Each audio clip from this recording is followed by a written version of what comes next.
Welcome to APTN National News this Monday afternoon. I'm Sav Jonesa. We start with big news from across the pond. The Vatican says Pope Francis died earlier today at age 88. The pontiff will be remembered by some Canadian Catholics as a progressive leader. He is well known for his apology to residential school survivors in 2022, acknowledging the Church's heavy hand in the genocidal institutions. During his papal visit to Canada in 2022, his apology on residential schools was a crucial step in moving the Church forward in its journey towards meaningful reconciliation. There have been countless millions of Catholics and non-Catholics that have been inspired by his leadership in faith and other domains, and our prayers are with all Catholics.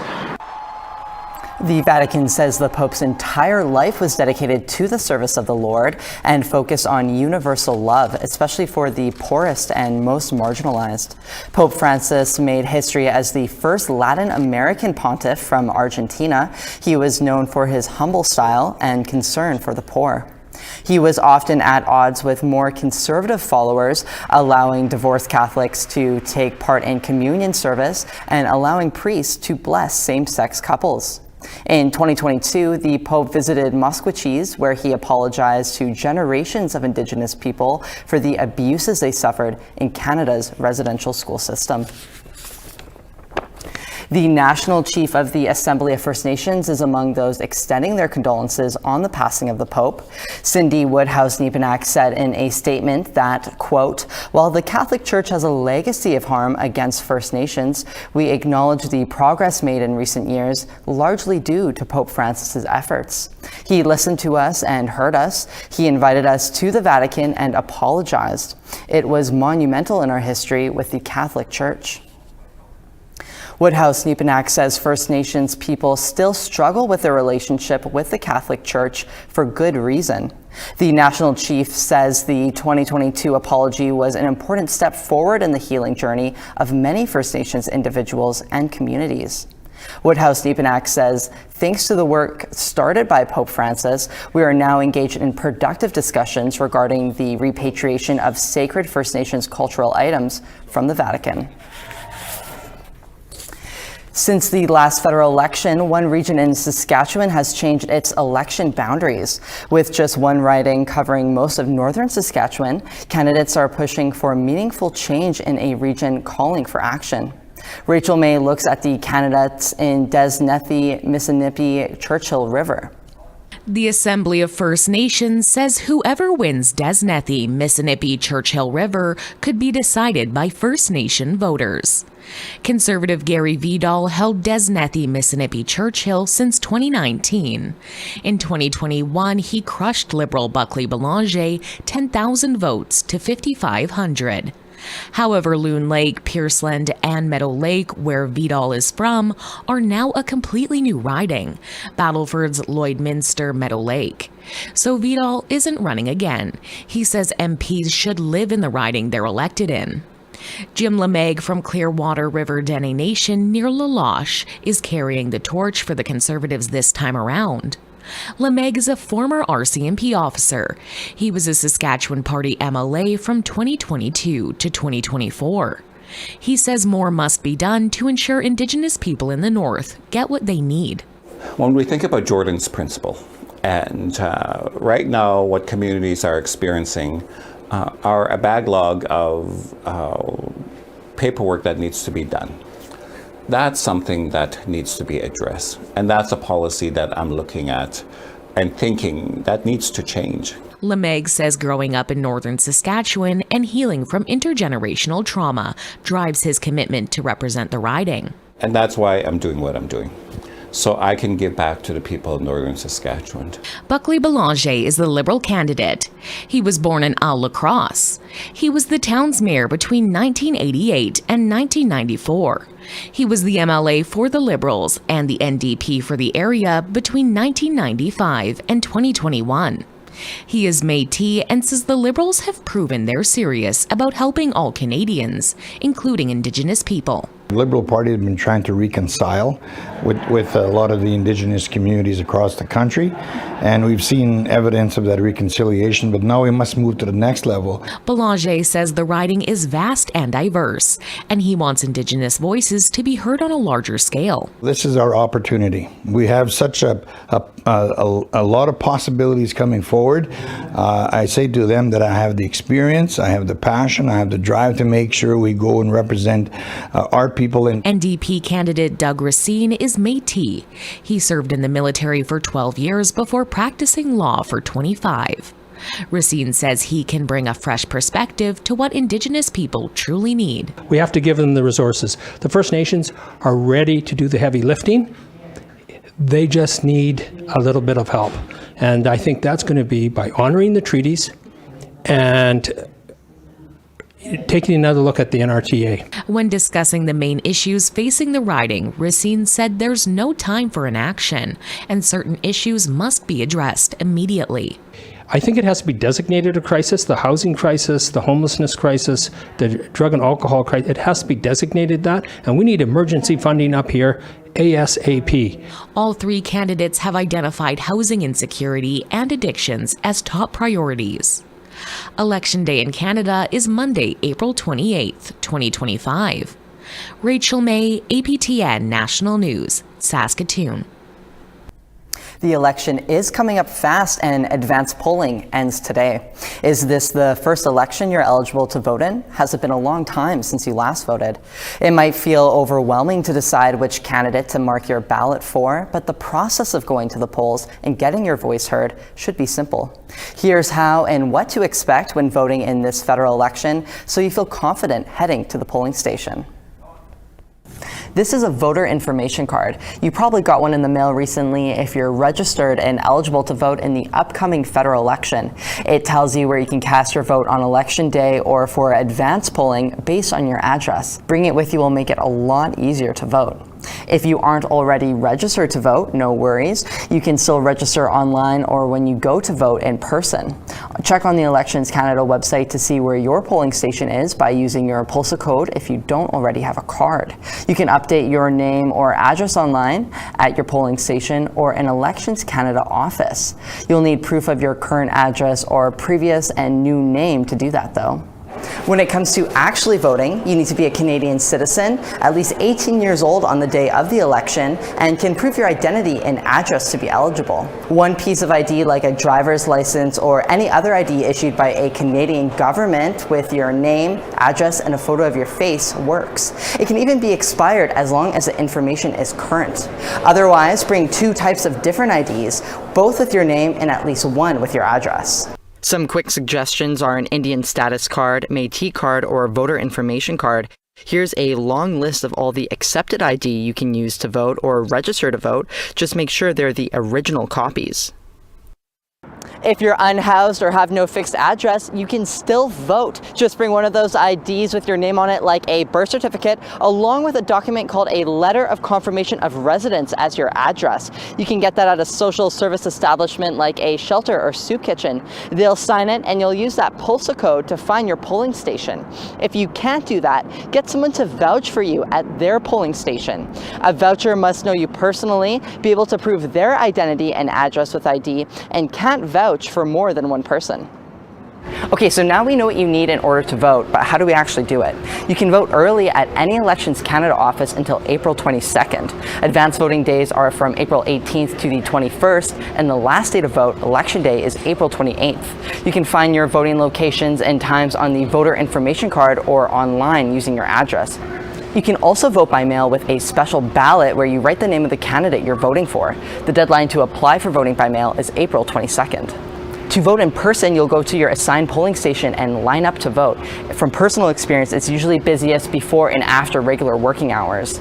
Speaking of, your work needs to ensure that all eligible voters have at least 3 consecutive hours in their day to vote. Talk with your boss if your work hours conflict with this. Once it's your turn in line, someone will direct you to your poll number section. This person has a bunch of names on a list and will check yours off and give you a ballot. Your ballot looks something like this depending on how many candidates are running in your riding. You'll see their name and party affiliation. Put only an X or a check mark in the circle to the right for who has your vote. If you mark your ballot wrong, let the poll worker know and you'll get a new one. If you have a disability and need help voting, you can have someone accompany you, but they need to sign a declaration at the polling station. Now, keep in mind you're voting for a member of parliament to represent your riding. You won't see the party leader's name on your ballot unless you live in their specific riding as an MP candidate, so come prepared. Some people vote for a candidate based on their views or what party or leader they represent, or who the voter thinks has the best chance of winning to prevent a different candidate from coming out on top. The choice is ultimately yours.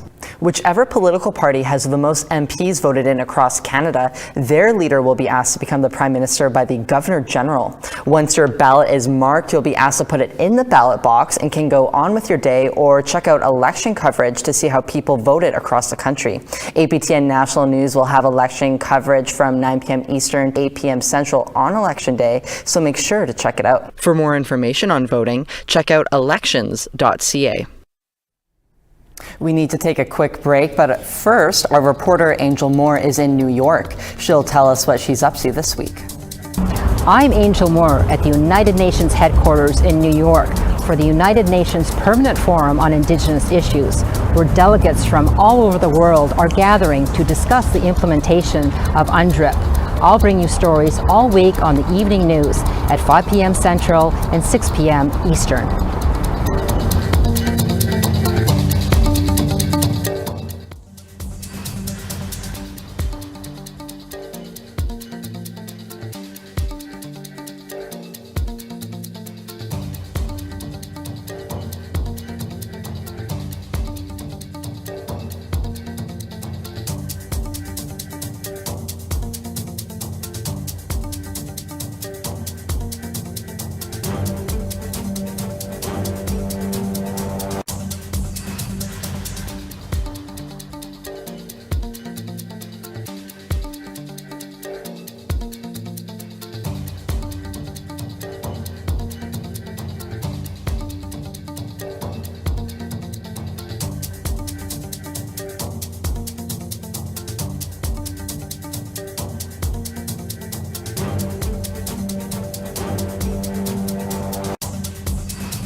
Welcome back. Despite Sharon Bocchini now being deceased, her family is continuing the fight for her Indian status at Ontario's Court of Appeal. Their story to regain status began over 100 years ago in the Sandy Bay First Nation in Manitoba. Here's Annette Francis with that report. Members of the Bocchini family gathered outside Osgood Hall following an appeal hearing for their mother's case. Steve Bocchini says it's been an ongoing legal battle to regain his mother's status. Well, 27 years, and I'm nervous, and I hope justice prevails here. Bocchini first applied for status for his mother in 1998. She was awarded status in 2007, but 2 years later, she was deregistered by the registrar at Indigenous Affairs because her grandfather accepted Métis script. Sharon Bocchini died waiting to be reinstated. Steve says his mum would be proud they've continued her fight. My mom would be proud. Yeah. So she would be proud, and she'd be excited, nervous, and happy that her story's getting out. Look, this is what happened. The cause for Sharon's loss of status began over 100 years ago when her grandfather, St. Pierre Cook, accepted Métis script. That invalidated any treaty rights he may have had. The family's lawyer is Lucas Lung. He told the court on Tuesday that there is evidence Cook was underage at the time, and he could not legally accept script. Lung also pointed out the script was signed in 1888 by a known fraudster at the time, an individual named William Sifton. Last July, the family won their case at the Ontario Court of Appeal, but it was short-lived as the Attorney General of Canada appealed that judge's decision. Lung is feeling positive about the appeal hearing. I feel good. We had a good hearing today. We had a very, very active panel. All three justices had a lot of questions for both sides. And this is a case that raises a lot of issues, and it raises a lot of important issues. Steve Bocchini is also hopeful of a positive outcome. They're fighting us because this is going to involve a lot of families. A lot of families, this will involve probably thousands of people. And I think that's why they're fighting us, tooth and nail.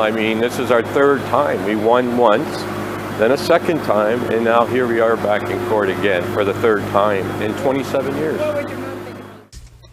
According to Lung, a decision could take months. Indigenous Services Canada declined to comment. Annette Francis, APTN National News, Toronto. Thanks, Annette. We now want to tell you about last week's web poll results. We asked how much influence will the federal leaders debate have on your vote. 55% said none at all, 27% voted some influence, 15% voted a lot of influence, and 3% are not planning to vote. Our second question was, do you support the federal Conservatives' plan to put violent offenders behind bars indefinitely? The numbers were close here. 44% voted no and 40% voted yes, though 16% were unsure. And our last question was, have you noticed a difference in prices since the carbon tax was removed? It was an evenly split decision, with 50% voting no and 50% voting yes. Thanks to all those who took the time to vote. Check out aptnnews.ca for our next set of web poll questions. If you love listening to podcasts or want deeper insight into current Indigenous issues while on the go, do we have the thing just for you? The APTN News in Focus podcast with Sierra Beddens touches on a wide variety of topics impacting our community. We'll hear more about it from Sierra after the break.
Ooh, it is 6 in Charlottetown and Halifax, a little bit of sun as well.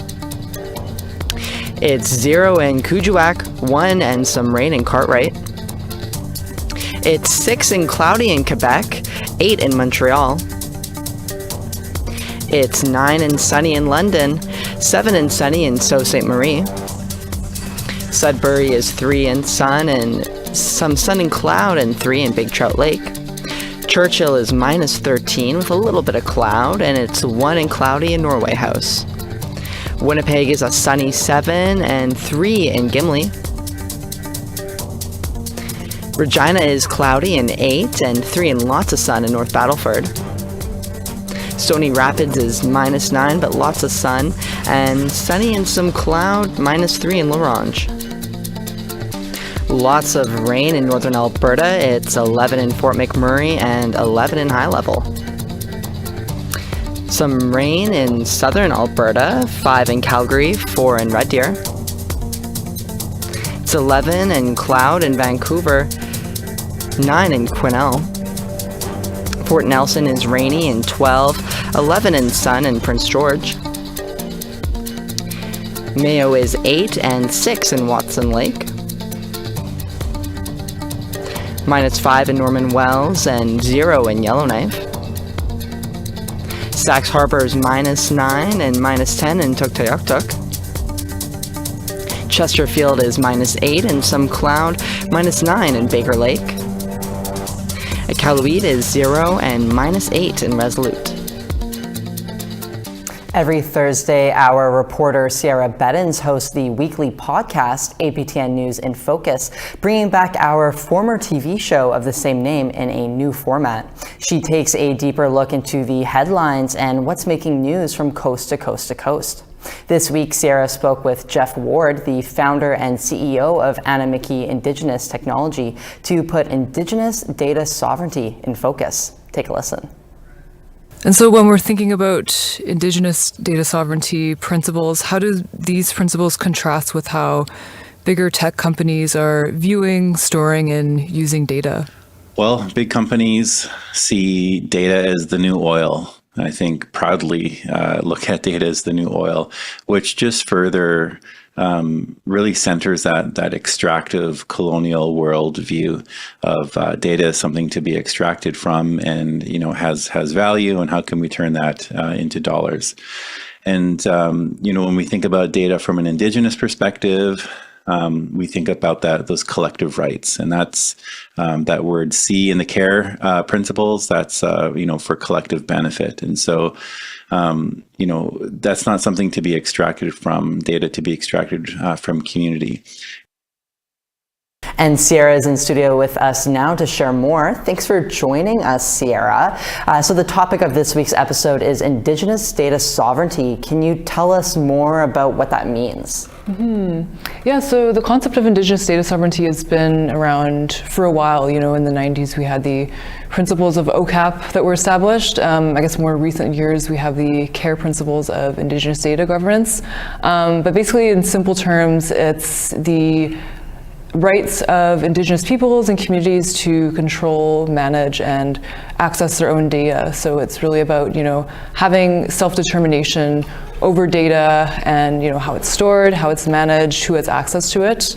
And so when we talk about data, we're talking about, stories, histories, all the information that really makes us who we are and defines, where we come from. So that concept of Indigenous data sovereignty is about, it's important to, ethically store and manage that data. I mean, that sounds like something that would be important for anybody, but especially our communities. Why is Indigenous data sovereignty so important to understand in the age of big tech? Yeah, so something I found really interesting in this conversation that we had for In Focus with Jeff Ward, who's the CEO of Animikie Indigenous Technology, was this idea of data as a resource. So something kind of interesting he said was this idea of data is the new oil. And so when we think about that, we think about, these big tech companies wanting to capitalize on data and sort of use that resource to their advantage. But the risk with that is that, you know, there's potential to harm Indigenous communities and the data that belongs to them. And so this idea of Indigenous data sovereignty is really affirming this idea that Indigenous peoples should be able to control, govern, and manage their own data in ways that, you know, are of collective benefit rather than, you know, a way that a big tech company might see data where it's, you know, just to capitalize it or make a profit off of it.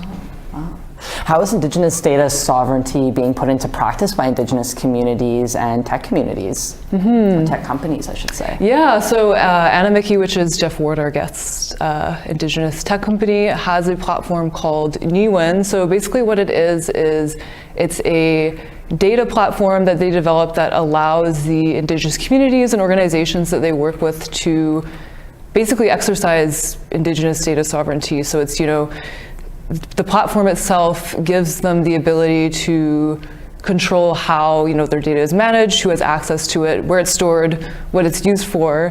So, you know, contrasting that with, you know, a big tech model where, you know, if that data is given to a big tech company, it's kind of unknown how that data might be used and, you know, whether there could be a potential for harm. And, you know, the stuff with the rise of AI, when tech companies are really looking to use and profit off that data, I think it's really important to understand and, you know more about these platforms like Niwen that are growing, that are, you know, allowing the concept of Indigenous data sovereignty to be put in practice.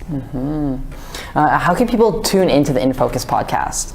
Yeah, so you can visit aptnnews.ca/podcast to tune in, or you could just tune in on your favorite player, Spotify, Apple Music, YouTube, whatever you usually use to tune into podcasts. Oh, that sounds great. Well, I'm definitely going to listen to that later today. Thank you so much for joining us, Sierra. Awesome. Thanks for having me on. Absolutely. That brings us to the end of our show this afternoon. I hope you enjoyed the stories our reporters brought to you today. I'll see you this evening at 6 p.m. Eastern, 5 p.m. Central for more news. But until then, have a great day and take care.